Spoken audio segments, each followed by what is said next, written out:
தண்ணி எடுத்துகிட்டு நடந்து வந்துட்டு இருக்கோம் மக்களே. நைட்டு நேரம் தண்ணி எடுத்தாலே வெயிலில் எல்லாம் தண்ணி எடுக்க முடியாது பார்த்துருங்க. அதிகமாக வெயில் இருக்கனால தண்ணிகள் எடுக்க முடிய மாட்டேங்குது.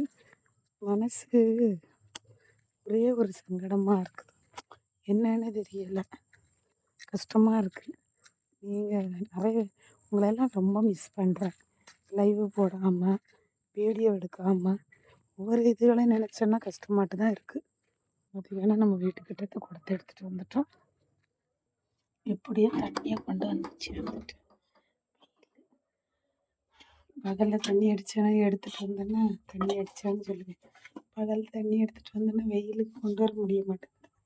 அடுத்த ஒரு படம் தண்ணி எடுக்க கிளம்பிட்டோம். தண்ணி எடுத்துகிட்டு வரலாம். நீங்கள்லாம் என்ன பண்ணுறீங்களா? இன்னைக்குள்ள உலகத்தில் மக்களை பார்த்துக்கோங்க.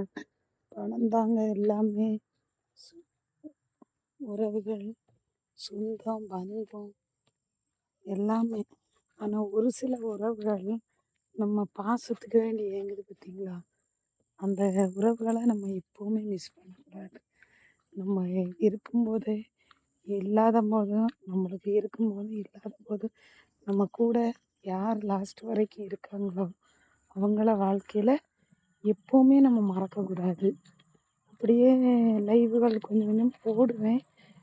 இப்போ அந்த லாக் பண்ணிட்டாங்களா, இப்போ நம்மளால் லைவ் போட முடியாததுனால அப்பப்போ ஒரு 2 வீடியோ எடுத்து போடுறது தான். சரிங்களா?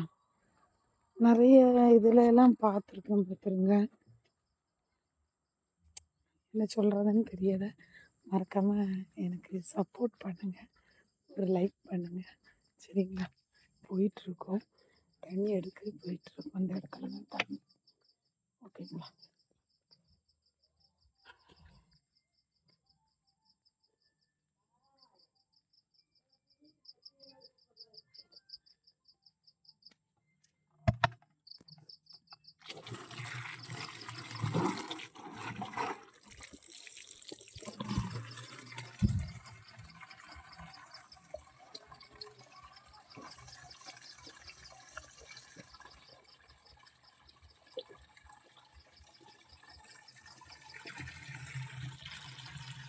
தண்ணியெல்லாம் போயிட்டு வருங்க.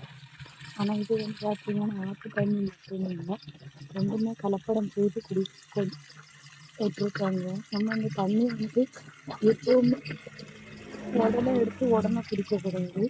தண்ணி எப்போவுமே நம்ம சூடாக்கி அதை நல்லா கொதிக்க வச்சு அப்புறமா குடிக்கிறது உடம்புக்கு ரொம்ப ரொம்ப நல்லதுங்க. சரிங்களா? பணத்தை வெளிக்காட்ட முடியாது இல்லையா, ஆனால் பாசத்தை எப்படின்னாலும் வெளிக்காட்டலாம். உண்மையில என்னுடைய ஃப்ரெண்டெல்லாம் ரொம்ப ஒரு இதாச்சு. நான் வாழ்க்கையிலலாம் ஒரு 2-3 உறவுகளை மறக்கவே கூடாது. உயிர் இருக்கும் வரைக்கும் நான் நினைக்கணும்னு நினைக்கிறேன். அப்படின்னு இன்னைக்கும் அப்படிதாங்க, என்றைக்குமே சரணியாக அப்படிதாங்க. ஓகேங்களா? ஆனால் கும்பராசி நல்லா இருக்குன்னு சொல்லுவாங்க. ஆனால் என் வாழ்க்கை இல்லாமல் போர்க்களமாக நடந்துச்சு. இந்த போர்க்களத்துக்கு என்னைக்கு முடிவுக்கு வரும்னு யோசிக்க மாட்டேங்குது. சீக்கிரமாக வருவோன்னு நானும் எதிர்பார்க்குறேன். நீங்களும் மனசார விரும்புங்க. 2வது படமும் தண்ணி எடுத்துகிட்டு வந்தாச்சு. அவ்வளோதான் மக்களை, தண்ணி எடுத்து முடிஞ்சாச்சு. நீங்கள்லாம் என்ன பண்ணுறீங்க? உங்கள் வீட்டில் தண்ணி தூக்குற படம் பண்ணி லைக் பண்ணுங்கள். இருங்க. குட் நைட் போட்டாச்சு நம்ம வீட்டில்.